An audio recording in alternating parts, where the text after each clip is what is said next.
Bismillahirrahmanirrahim. Assalamualaikum warahmatullahi wabarakatuh. Alhamdulillahirrabbilalamin. Assalatu wassalamu ala asrafil anbiya'i wal mursalin wa ala alihi wa ashabihi ajma'in, amma ba'd. Pertama-tama, marilah kita panjatkan puja dan syukur atas kehadirat Allah Subhanahu wa taala yang senantiasa memberikan nikmat kesehatan kepada kita, sehingga pertemuan kali ini kita masih bisa lanjutkan. Tak lupa pula kita kirimkan salam dan salawat kepada baginda Rasulullah sallallahu alaihi wasallam. Oke, baik. Pertemuan kali ini kita masih melanjutkan pertemuan sebelumnya, itu menjelaskan tentang Quran surah Al-Maidah ayat 48 dan Quran surah At-Taubah ayat 105. Namun kali ini kita akan kembali memahami tentang kompetisi dalam kebaikan dan etos kerja. Kali ini kita akan memahami dengan beda konsep.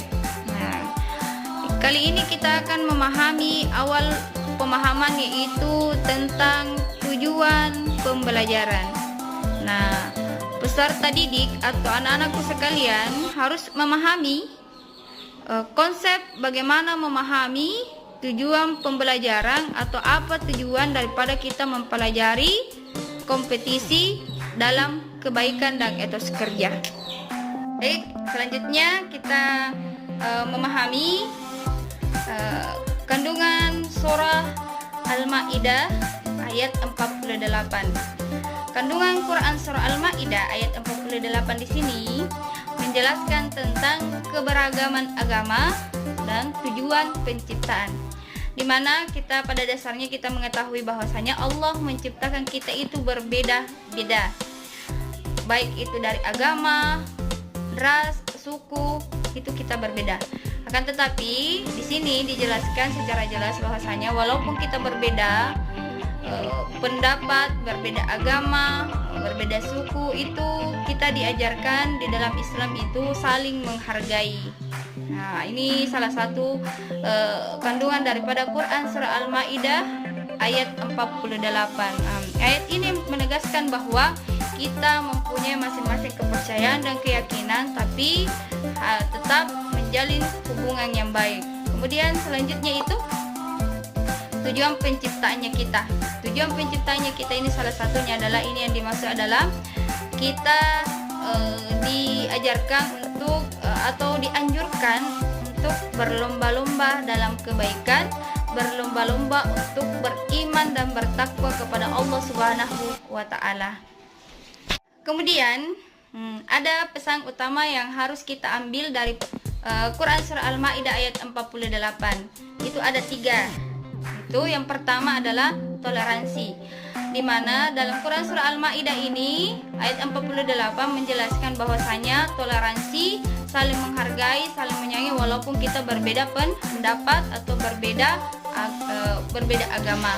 Kemudian yang kedua adalah menjelaskan tentang yang namanya tujuan hidup. Kemudian selanjutnya adalah pertanggungjawaban.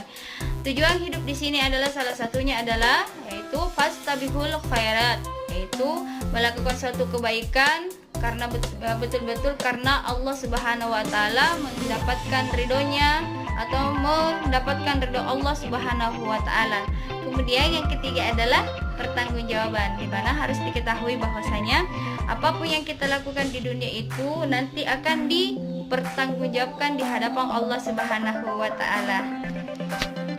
Selanjutnya, nah ini penjelasan tentang Quran surah At-Taubah ayat 105, di mana dalam Quran surah At-Taubah ini menjelaskan 3, yaitu amal, niat, dan pertanggungjawaban. Oke.